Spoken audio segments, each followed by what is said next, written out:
My gaze moved to the left, where I saw an old bed with old bedding, the kind of bedding that was already musty and yellowing when it was obtained from a second-hand store or as a gift from some well-meaning missionary trying to help the Indians.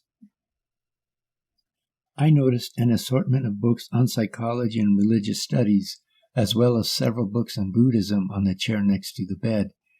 Discourses of the Buddha was one of those remarkable books, and it seemed worn from use. In the middle of the bed was what appeared to be no more than a skeleton with some skin and bones.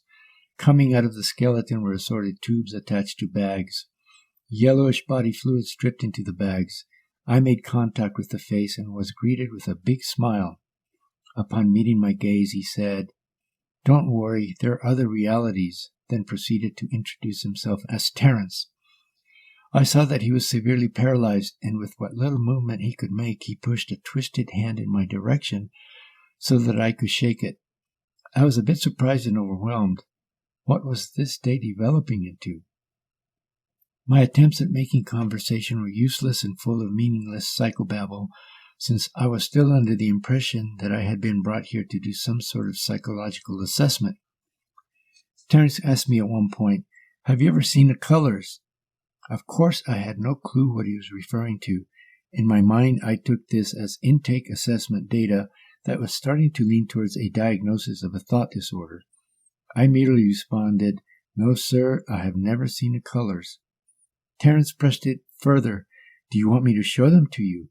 For some reason, this question was very troubling, and I found myself experiencing what I can best describe as the beginnings of a panic attack in my stomach. In a few seconds, I began to feel as if I was going to lose consciousness and simply pass out. "Not today," I replied. "I wanted to just leave and never come back.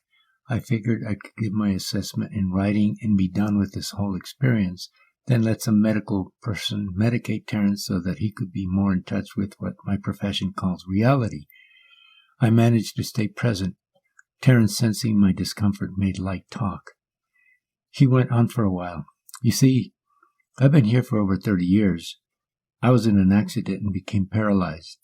During all this time, I've read all kinds of things, and I spent a lot of time watching my mind or meditating. Twice a year, they take me up to the mountain where I sit and see. Things have not gone well for my community for quite some time. There's much of what you might call unhealthy living, and there's a lot of drinking of alcohol, and recently a lot of drug abuse. My grandparents were involved in healing work, but they were some of the last ones who took on that sort of life. As you know, it's a very difficult life, and healing work leaves nothing for yourself. You can't be too selfish and live in that way. I've heard about you and some of the work you're doing in this community. I hear that you work with dreams also." At this point, I didn't realize this was really an assessment of me and not the other way around. Later, I found out that Tarrence's people had been using dream interpretation as a key traditional healing method for at least 7,000 years or so, according to the anthropological literature. The main reason for his concern was that dreams could be used not only for healing, but also for a more sinister reason. His community had a history in which sorcery was performed in the dreamtime, causing sickness and death to targeted people. Therefore, his question was more than rhetorical. I answered, "Yes, that's one of the approaches that seems to work when I'm with some of the patients in this area.